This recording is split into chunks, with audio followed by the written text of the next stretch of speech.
Pakar kebijakan publik meminta adanya evaluasi jelang 100 hari kepemimpinan Presiden RI Prabowo Subianto dan Wakil Presiden Gibran Rakabuming Raka. Menurutnya perlu adanya evaluasi kinerja para menteri saat ini. Dikutip dari tribunnews.com, masukan ini datang dari pakar kebijakan publik sekaligus Direktur Political and Policy Studies, P3S, Jerry Masye. Dirinya beranggapan bahwa harus diadakan peninjauan kembali kinerja para menteri dan memberikan penilaian objektif sesuai dengan kinerja para menteri. Ditambahkan Jerry, hal ini perlu dilakukan untuk melihat sejauh mana para menteri bekerja. Perlu adanya tindakan tegas seperti reshuffle kabinet jika ditemukan tidak adanya perubahan dari kinerja para menteri sehingga menghambat roda pemerintahan. Saya sarankan menteri-menteri yang kinerjanya buruk perlu direshuffle lantaran akan mengganggu roda pemerintahan. Apalagi menteri tak ada action sama sekali, kata Jerry dalam pesan yang diterima, Kamis, 16 Januari 2025. Jerry juga mengungkapkan bahwa kinerja menteri saat ini dinilai miskin ide dan gagasan. Para menteri dirasa tidak memiliki gagasan baru untuk memajukan Indonesia khususnya di bidang ekonomi. Dirinya menilai Menteri Prabowo kurang kreatif dalam meningkatkan pendapatan negara. Sampai kini, cara berpikirnya hanya mentok bagaimana cara pajaki rakyat dan ngutang ke IMF atau World Bank. Tak ada ide kreatif.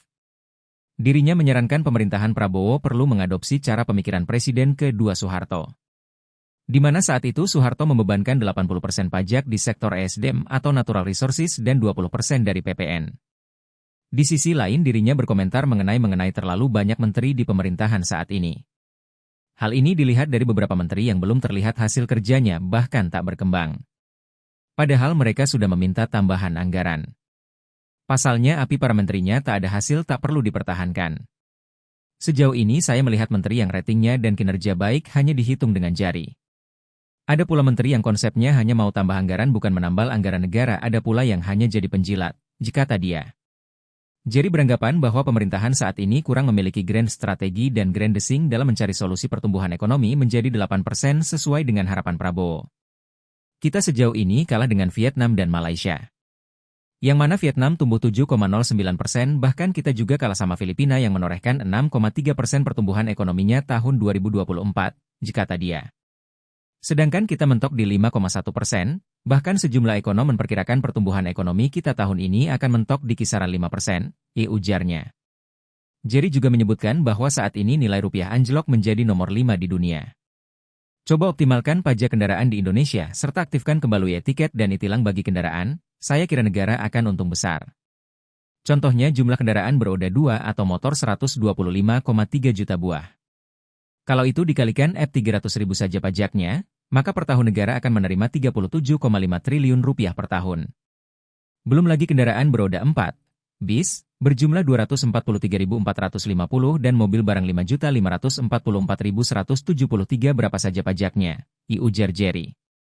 Dalam ungkapannya, dirinya beranggapan saat ini hanya ada 3 menteri yang dinilainya memiliki kinerja tegas dan visioner.